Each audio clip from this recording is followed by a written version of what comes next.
Primer libro de los Reyes, hay una porción que quiero compartir con ustedes. Es lo que Dios me ha dado para traerles.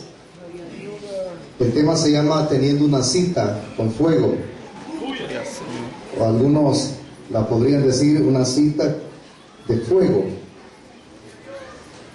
Y bien hubiese querido que todos los que están alrededor estuvieran acá adentro, pero para la próxima nos vamos a coordinar y hacerlo, porque ahí es fácil, al aire libre, y bien hubiésemos podido sacar el equipo y el no reducir la iglesia acá. Entonces, para la próxima siempre hay otra cita pendiente, si es que nos queda otra.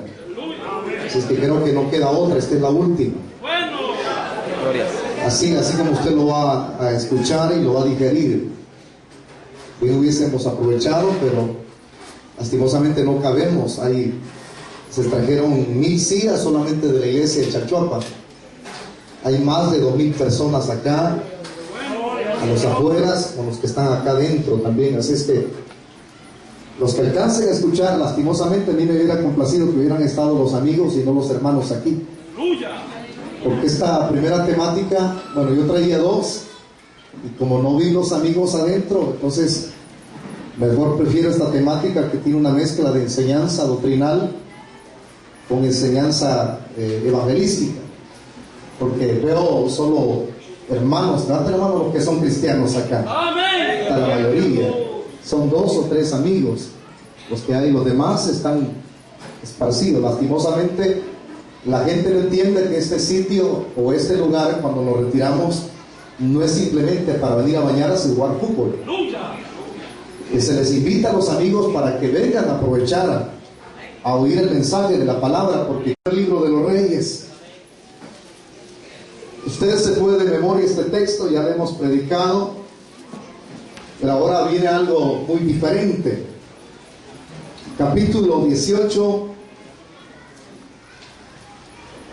el verso 38, dice la palabra de Dios de la manera siguiente. Cuando lo tenga, me responde con un amén fuerte. Entonces cayó fuego de Jehová y consumió el holocausto, la leña, las piedras, el polvo, y aún lamió el agua que estaba en la zanja. Verso 39. Viéndolo todo el pueblo, se postraron y dijeron: Jehová es el Dios, Jehová es el Dios. Quiero que repitamos esas últimas expresiones. Jehová es el Dios, Jehová es el Dios. Tome su asiento si es tan amable.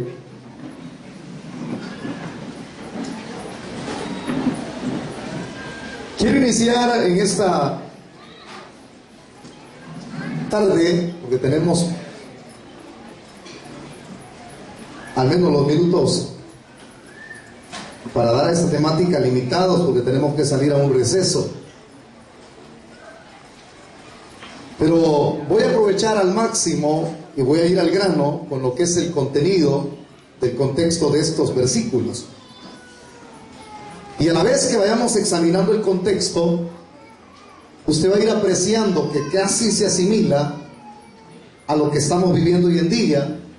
Y cuando usted dijera y lo entienda de esa manera, entonces cuando apliquemos los textos, también vamos a aplicarlos al presente y va a concordar con el análisis que usted haga. Júzguelo, teniendo un espíritu crítico, que lo que se va a dar en el texto es lo que estamos viviendo en el presente. Ahora, en el contexto se nos narra acerca de una experiencia bastante triste, difícil. La Biblia misma comenta que había una gran sequía, y esa sequía duraría por 3 años y medio. Pero lo que había producido esa sequía era el mismo pecado de idolatría de Israel.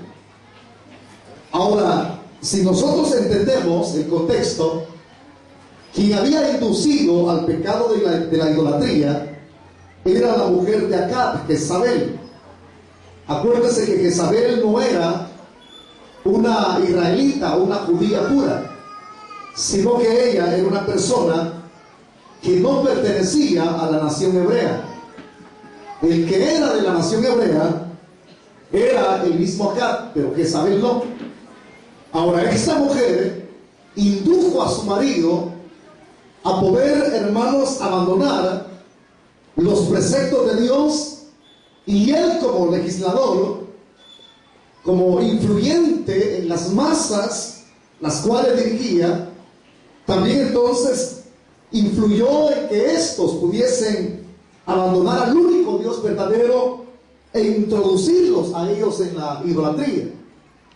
Cuando esto se está dando, esto es lo que produce el que Dios precisamente trate con Israel.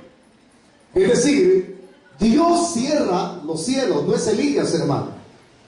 Para aquellos que creen que fue Elías, no fue Dios, fue Dios.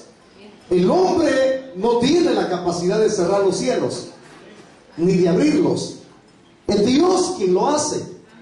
Es como el himnólogo que se canta y que es sacado del libro de los Hechos, dice: con la sombra de Pedro se sanaban los enfermos, porque la Biblia así lo dice. Y las personas sacaban a las calles a los enfermos para que le diese la sombra de Pedro y estos fuesen sanados.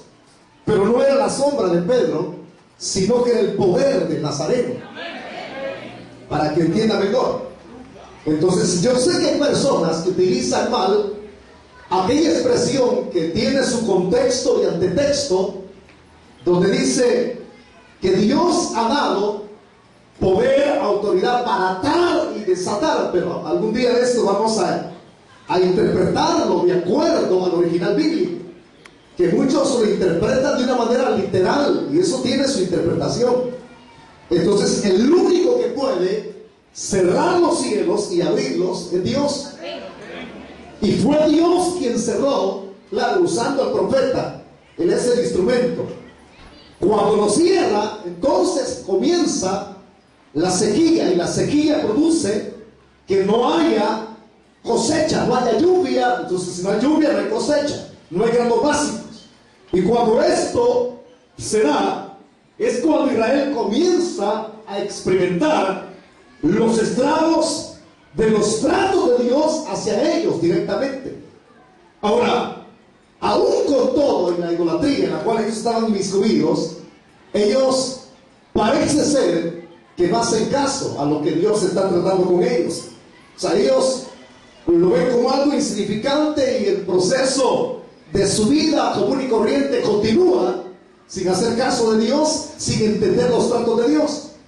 Ahora, yo le dije que esto lo iba a aplicar en el presente. Eso es lo que está sucediendo en el presente. O sea, sabiendo aplicar lo que es el contexto a una época en la cual estamos viviendo una época de crisis, una época en donde hay sequía. Así lo puedo entender yo. Pero alguien diría: ¿pero sequía de qué, pastor? Sequía de la palabra de Dios. Sequía de sentir la presencia y el fuego de Dios en medio de nosotros. Parece ser que para algunos los cielos se han cerrado. Parece ser que quizás no son 3 años y medio, sino que han pasado muchos años, o un periodo extenso, largo, en que ellos se encuentran pasando por esa sequía espiritual. Pero ¿quién es el que la ha permitido? Bueno, volviendo a lo mismo, es Dios. Porque un corazón que no se dispone a adorar a Dios en espíritu y en verdad es un corazón lleno de sequía. Y la persona que vive una vida llena de sequía, muchas veces le corresponde hacer las mismas poses de los israelitas. Es decir, no hacen caso a los tratos de Dios. Algunos tendrían que preguntarse: ¿por qué me siento tan seco espiritualmente? ¿Por qué me siento tan insípido en estar en la vida espiritual? No siento que la palabra me habla, no siento que las alabanzas me llenen, no siento que haya presencia de Dios conmigo. Entonces, cuando alguien está en esa postura, lo primero que tendría que preguntarse a sí mismo: ¿por qué estoy así? Ahora, si esa persona diese la oportunidad al menos de reaccionar de esa manera, entonces las cosas serían diferentes. Pero las personas de hoy en día no reaccionan. Es rara las personas que reaccionan. Reaccionan de una manera negativa, porque muchos cuando se sienten secos huyen de Dios, hermano. Es decir, que tienden a no analizarse, sino a culpar al pastor. Tienden a no analizarse y culpan a los hermanos de la iglesia. Y dicen, por el hermano yo tengo la culpa de estar viviendo en esta sequía espiritual. Cuando, si uno analiza la Biblia y uno comete un error, uno tiene que hacerse reo de su propia culpabilidad. No incluir a nadie en las sequías o en las desgracias espirituales que uno vive a sí mismo. Pero el hombre no hace eso, sino que lo que hace, yo sé que aquí me voy a llevar a muchos, pero ¿qué importa? Es Dios quien le va a hablar a usted. Entonces muchos cuando están en este periodo actúan como los israelitas. Hay que cambiar de ciudad, como lo hizo Noemí cuando murió su marido y hubo escasez, hubo falta de pan en Belén, en casa del pan, ahí vivía en Belén. Pues se trasladaron a otra ciudad, huyó porque allí había escasez de pan, escasez de granos básicos. Entonces huyó. Y muchos cuando están en escasez espiritual hacen cambio de locales. Es decir, que circulan todas las congregaciones de Santana y las de Chalchuapa. Y tratan de decir, bueno, tal vez aquí me siento bien. Quiero decirle esto: donde quiera que vaya una persona que esté en esa postura, viviendo una vida de esterilidad espiritual, una vida llena de escasez espiritual, una vida llena de incertidumbre espiritual, a donde ella vaya o él vaya, el problema no es el lugar que abandonó, sino que el problema es él. Y lo tremendo es que esa persona va a llevar la sequía a otra congregación, y pobrecito el pastor que recibe a esa persona, porque esa persona cree que es el cambio de local. No, el problema es él. El problema es él. Y por eso es que si usted lee Génesis encontrará que una de las cosas que con sabiduría pidió Caín a Dios cuando mató a su hermano Abel, él sabía, hermano, que alguien podía matarlo, porque Caín sabía que había una ley, y esa ley, usted la ve escrita en la Biblia, se llama la ley del talión. Es decir, ojo por ojo y diente por diente, la ley del talión. Él sabía que si él se había convertido en homicida, entonces tenía que pagar con su propia vida. Ahora, si esta ley se daba, Caín la entendía. Sabía que donde fuese errante, alguien podía matarlo, porque habría de cumplirse la ley, ojo por ojo, diente por diente. Pero viene él y dice, Dios, así parafraseando, donde quiera que vaya, pues podrán tocarme, alguien va a quererme hacerme daño. Pero viene Dios y le dice, bueno, te voy a poner una marca para que nadie te toque. Y por eso es que Caín estuvo marcado. Una vida de errante, pero nadie lo tocó, porque Dios lo había marcado. Nadie podía tocarlo. Y así son las personas que caminan una vida llena de esterilidad, de sequía espiritual. Donde quiera que vayan, son los marcados, hermano. Son ellos los que llevan la sequía. Por eso digo, pobre el pastor. Pobre el pastor. Hace unos días apareció un señor ahí y me dice, hermanos, con usted se congregaba un muchacho ahí, así. Conmigo se congregaba, le digo. Es que fíjense, me dice que él me dio un equipo de sonido y dijo que era mío, pero de repente él, como no le di privilegio, me lo quitó. Esa es maña de él, le dije yo. Entonces, ¿qué hago? No, bueno, usted sabe lo que tiene que hacer, le dije. Pero ese muchacho, donde quiera que va, él lleva la sequía espiritual. Entonces, una persona con ese tipo de características es una persona arruinada. Ojalá que no haya ni uno aquí. Bueno, si lo hay, bienvenido. Hoy se va a componer con la palabra. Porque aquí no hay sequía. Aquí hay lluvia que viene del cielo. Diga amén, pues.